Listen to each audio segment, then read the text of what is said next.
There was a bit of good news out of the Supreme Court yesterday. Supreme Court announced Monday that it would strike down the Louisiana law that required abortion physicians to have hospital admitting privileges at a hospital within 30 miles of the clinic. This is a sort of requirement that's become very popular in red states in recent years because a lot of abortion clinics don't have that. Now, I know what you're saying. Why would they need to? Good point. But they don't have it, and so it's an easy way to outlaw abortions without actually outlawing abortions. So the Supreme Court striking that down is good, but we should note it was a 5-4 decision, as close as it could be. And if not for John Roberts, it would have gone the other way. And he said that he had to follow the precedent and strike down the law because a similar Texas law was also struck down. That is the most clear-cut way that the Supreme Court is supposed to work, and certainly how the right says the Supreme Court is supposed to work.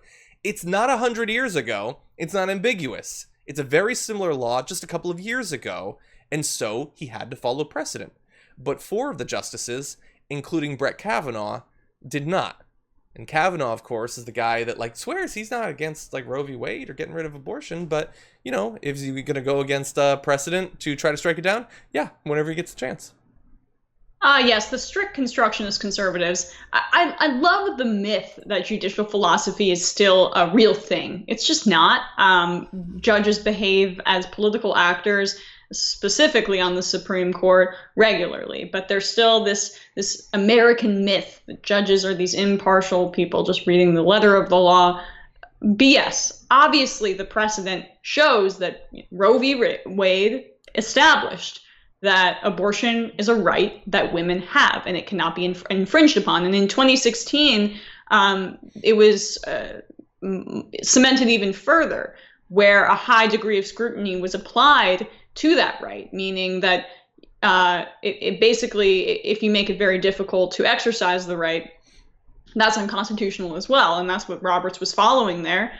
The judicial conservatives, Clarence Thomas, Brett Kavanaugh, Gorsuch, the people who are supposed to be just abiding by precedent and past case law, they didn't do that. And that means that they're flying in the face of what they say their judicial philosophy is. Hypocrisy shaming them is, almost counterproductive at this point. But it just goes to show that, they're operating on their own ideology and nothing else. And so I don't like when the media, people who like to believe still in the American system of government pretend as if there's still some shred of judicial philosophy left in the way that these judges behave. Yeah, 100%. And it's so see-through. We just want you to have hospital admitting privileges. It's surgery, just in case. We want it to be as safe as possible. We care about these women. Okay, I have an idea.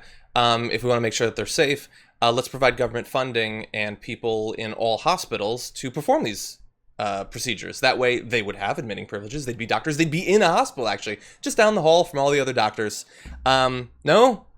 You don't want to do that, do you? No, it's just... Yeah, in this case, BS.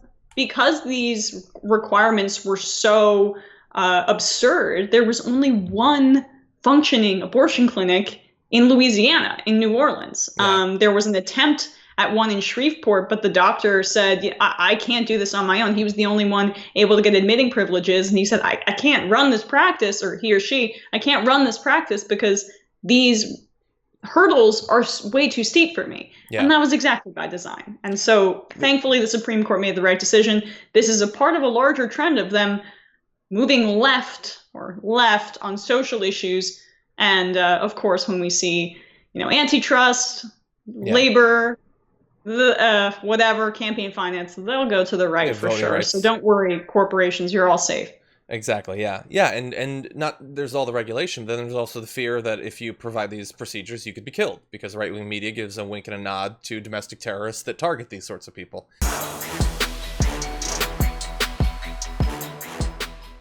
For more political news breakdowns, interviews, stories of activism, and me trying my hardest to care about the occasional big celebrity news story, subscribe to our YouTube channel at youtube.com/The Damage Report. And you can ring the bell wherever it is so you don't miss anything.